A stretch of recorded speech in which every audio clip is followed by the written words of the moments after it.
Imagine reaching for your meds at the chemist, only to see a price tag that could buy you a new TV. Heart pills, insulin, cancer drugs, slapped with a 200% tariff, all because Anthony Albanese just tripped over his own ego on the world stage. Donald Trump's back in the White House, and he's got Australia in his sights, ready to gut our healthcare with a trade war we didn't see coming. If that makes your stomach churn, smash that like button like it's the tariff hiking your meds.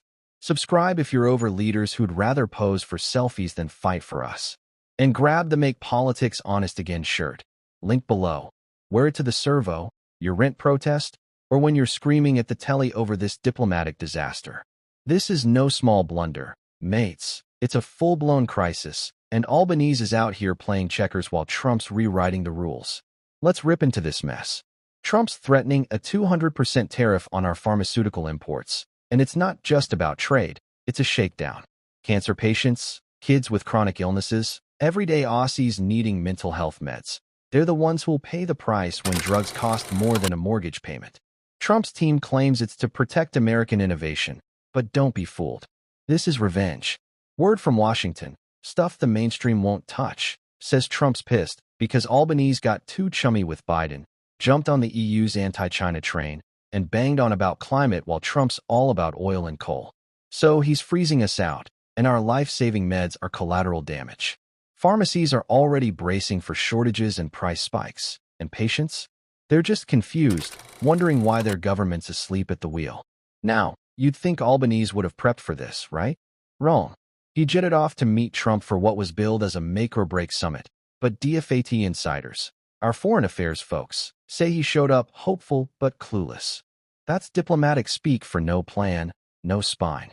Trump's trade crew rolled in with a laundry list. Ditch our generic drug subsidies, hand U.S. pharma giants the keys to our market, and rewrite our laws to suit Washington. Oh, and here's the kicker. They're even floating tying our AUKUS defense pact to this mess. That's right, don't play ball on pills, and they might yank our subs. This isn't a negotiation, it's blackmail with stars and stripes. And what did Albo get for flying 15,000 Ks? A 5-minute handshake in a hallway. Not a summit, not a deal, a bloody brush-off. Mate, that's not diplomacy, that's a slap in the face. It gets worse. Albanese's China play made this mess uglier. Remember his Beijing trip? All smiles, sipping tea with Xi Jinping like it was a Sunday Arvo barbecue. Looked like a win, but it screamed to Trump that we're playing both sides. Now China's got us on a propaganda leash, and the U.S. is treating us like a disloyal mate. We're stuck in geopolitical limbo, copying it from both superpowers, and Albanese doesn't even see the board he's losing on. This isn't just about meds anymore. U.S. lobbyists are whispering about tariffs hitting lab equipment, research grants, even medical data sharing. That's our entire health sector under fire, and Albo's response. A press release about ongoing dialogue. Dialogue doesn't fix a 200% price hike, mate. Courage does. Strategy does. And right now, we've got neither. Let's talk real. Albanese isn't respected globally. Biden liked him, sure, but Trump smells weakness and pounces. Albo's China charm offensive made him look desperate, and now he's walking into Trump's deal room like it's a UN love-in. Even labor backbenchers are muttering he's botched this beyond repair. The coalition's licking its chops. Dutton's ready to scream, national betrayal. And Pauline Hanson's pushing for economic retaliation. Say what you want about her, but she's tapped into the rage. Aussies are sick of being walked over while our PM grins for the cameras. This isn't left or right politics. It's about whether our government can protect us. Right now, Albanese is failing that test.